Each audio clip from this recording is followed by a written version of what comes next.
ಎಲ್ಲರಿಗೂ ನಮಸ್ಕಾರ. Welcome to Sandhya Shetty's kitchen. ಇವತ್ತಿನ ವಿಡಿಯೋದಲ್ಲಿ ಕುಂದಾಪುರ ಶೈಲಿಯಲ್ಲಿ ಚಟ್ಲಿ ಸುಕ್ಕ ಹೇಗೆ ಮಾಡೋದು ಅಂತ ನೋಡೋಣ. ನಾನಿಲ್ಲಿ 1/4 kg ಆಗೋಷ್ಟು ಚಟ್ಲಿನ ತೊಗೊಂಡಿದ್ದೀನಿ. ಕ್ಲೀನ್ ಮಾಡಿದ ಮೇಲೆ 1/4 kg ಇದೆ ಇದು. ಮೊದಲಿಗೆ ಇದನ್ನು ಮ್ಯಾರಿನೇಟ್ ಮಾಡೋದಕ್ಕೆ ಉಪ್ಪು ಮತ್ತು ಅರಿಶಿನ ಪುಡಿನ ಸೇರಿಸ್ಕೊಳ್ಳೋಣ. ನಾನಿಲ್ಲಿ ಇದಕ್ಕೆ 1/4 ಚಮಚ ಆಗೋಷ್ಟು ಉಪ್ಪು ಹಾಗೆಯೇ 3-4 ಚಿಟಿಕೆ ಆಗೋಷ್ಟು ಅರಿಶಿನ ಪುಡಿನ ಸೇರಿಸ್ಕೊಂಡಿದ್ದೀನಿ. ಇವೆರಡನ್ನು ಚೆನ್ನಾಗಿ ಮಿಕ್ಸ್ ಮಾಡಿಬಿಟ್ಟು 30 ನಿಮಿಷಗಳ ಕಾಲ ಮ್ಯಾರಿನೇಟ್ ಮಾಡಬೇಕು. ಇವಾಗ ಮಸಾಲೆನ ಫ್ರೈ ಮಾಡ್ಕೊಳ್ಳೋಣ.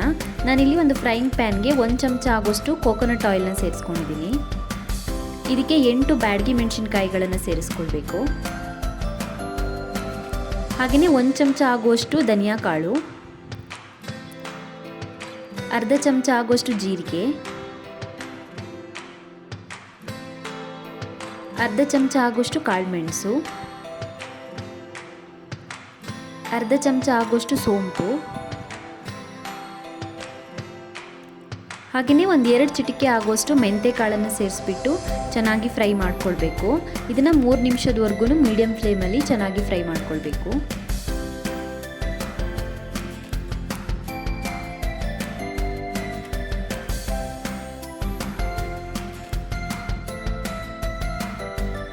ಫ್ರೈ ಆಗಿದೆ ಇದು. ಇವಾಗ ನಾವು ಫ್ರೈ ಮಾಡಿರುವಂಥ ಮಸಾಲೆನ ಒಂದು ಮಿಕ್ಸಿ ಜಾರಿಗೆ ಸೇರಿಸ್ಕೊಳ್ಬೇಕು.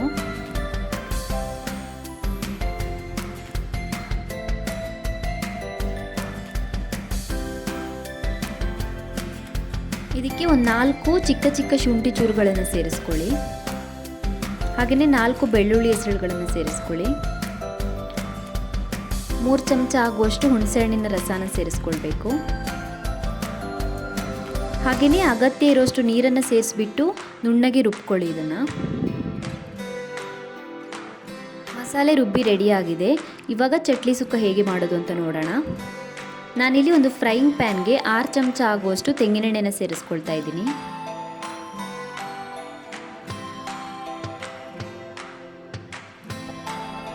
ಇದಕ್ಕೆ 1 ಚೂರು ಚಕ್ಕೆ, 2 ಲವಂಗ ಹಾಗೆಯೇ 1 ಏಲಕ್ಕಿನ ಸೇರಿಸ್ಕೊಳ್ಬೇಕು.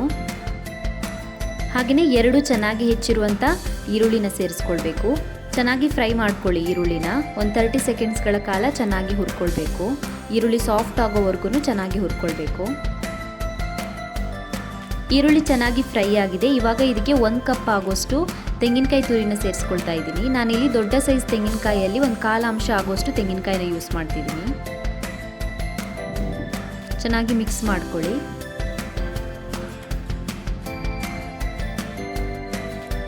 ಮುಚ್ಚಳನ ಮುಚ್ಚಿಬಿಟ್ಟು ಮೀಡಿಯಂ ಫ್ಲೇಮಲ್ಲಿ 1 ನಿಮಿಷದವರೆಗೂ ಕುಕ್ ಮಾಡಬೇಕು. ಚೆನ್ನಾಗಿ ಬೆಂದಿದೆ. ಇವಾಗ ಈರುಳ್ಳಿ ಮತ್ತು ತೆಂಗಿನಕಾಯಿ 2 ಚೆನ್ನಾಗಿ ಬೆಂದಿದೆ. ಮಿಕ್ಸ್ ಮಾಡ್ಕೊಳ್ಳಿ ಒಂದ್ಸಲ. ಇವಾಗ ಇದಕ್ಕೆ ನಾವು ಆಲ್ರೆಡಿ ಗ್ರೈಂಡ್ ಮಾಡಿಟ್ಟಿರುವಂಥ ಮಸಾಲೆನ ಸೇರಿಸ್ಕೊಳ್ಬೇಕು.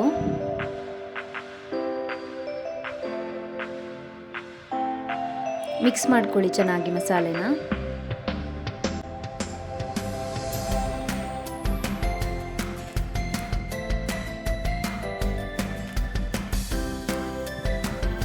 ಇದಕ್ಕೆ 1 ಅರ್ಧ ಲೋಟ ಆಗುವಷ್ಟು ನೀರನ್ನು ಸೇರಿಸ್ಕೊಳ್ತಾ ಇದ್ದೀನಿ. ಮತ್ತೆ ಚೆನ್ನಾಗಿ ಮಿಕ್ಸ್ ಮಾಡ್ಕೊಳ್ಳಿ.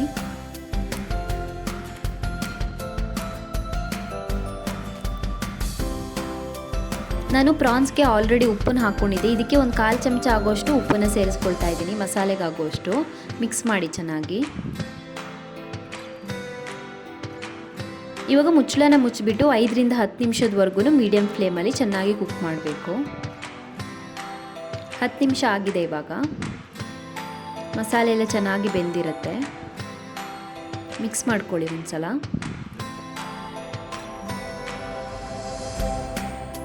ಇವಾಗ ಇದಕ್ಕೆ ನಾವು ಆಲ್ರೆಡಿ ಮ್ಯಾರಿನೇಟ್ ಮಾಡಿ ಇಟ್ಟಿರುವಂಥ ಚಟ್ಲಿನ ಸೇರಿಸ್ಕೊಳ್ಬೇಕು. ಮಿಕ್ಸ್ ಮಾಡಿ ಚೆನ್ನಾಗಿ. ಸೊ ನಾವು ಚಿಕನ್ ಸುಕ್ಕ ಎಲ್ಲ ಮಾಡುವಾಗ ಸ್ಟಾರ್ಟಿಂಗಲ್ಲೇ ಚಿಕನನ್ನು ಬೇಯಿಸ್ಬಿಟ್ಟು ಎಂಡಲ್ಲಿ ಮಸಾಲೆ ಸೇರಿಸ್ತೀವಿ. ಬಟ್ ಚಟ್ಲಿ ತುಂಬಾ ಬೇಗ ಬೇಯೋದ್ರಿಂದ ಮಸಾಲೆನ ಬೇಯಿಸ್ಬಿಟ್ಟು ಎಂಡಲ್ಲಿ ಚಟ್ಲಿನ ಹಾಕ್ತೀವಿ. ಯಾಕಂದರೆ ಓವರ್ ಕುಕ್ ಆದರೆ ಗಟ್ಟಿಯಾಗುತ್ತೆ ಚಟ್ಲಿ, ರಬ್ಬರ್ ಥರ ಚೆನ್ನಾಗಾಗಲ್ಲ ಟೇಸ್ಟು.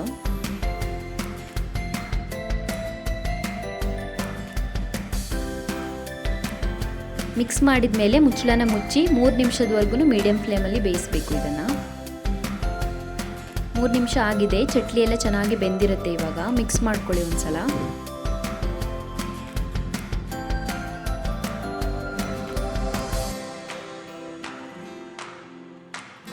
ಇವಾಗ ಉಪ್ಪು ನೋಡಿಬಿಟ್ಟು ಬೇಕಿದ್ದರೆ ಉಪ್ಪು ಹಾಕ್ಕೊಳ್ಬೋದು ಸ್ವಲ್ಪ ಟೇಸ್ಟಿಗೆ. ನಾನಿಲ್ಲಿ ಮತ್ತೆ ಒಂದು 1/4 ಚಮಚ ಉಪ್ಪನ್ನ ಹಾಕ್ಕೊಂಡಿದ್ದೀನಿ. ಮಿಕ್ಸ್ ಮಾಡಿ ಚೆನ್ನಾಗಿ. ಸೊ ನಾವು ಉಪ್ಪು ಹಾಕಿರೋದ್ರಿಂದ ಮತ್ತೆ ಮುಚ್ಚಳನ ಮುಚ್ಚಿಬಿಟ್ಟು 1 ನಿಮಿಷದವರೆಗೂ ಬೇಯಿಸ್ಕೊಳ್ಳೋಣ. ಸೊ 1 ನಿಮಿಷ ಆಗಿದೆ. ಚಟ್ಲಿ ಎಲ್ಲ ಚೆನ್ನಾಗಿ ಬೆಂದಿದೆ ಮಸಾಲೆ ಜೊತೆ. ಸೊ ಎಂಡಲ್ಲಿ ಇವಾಗ ಸ್ವಲ್ಪ ಕಟ್ ಮಾಡಿರುವಂಥ ಕೊತ್ತಂಬರಿ ಸೊಪ್ಪನ್ನು ಸೇರಿಸ್ಕೊಳ್ಳೋಣ.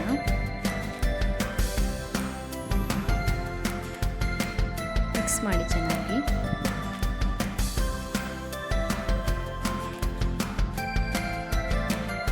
ಕುಂದಾಪುರ ಶೈಲಿಯಲ್ಲಿ ಚಟ್ಲಿ ಸುಕ್ಕ ಇವಾಗ ಸರ್ವ್ ಮಾಡೋದಕ್ಕೆ ತಯಾರಾಗಿದೆ.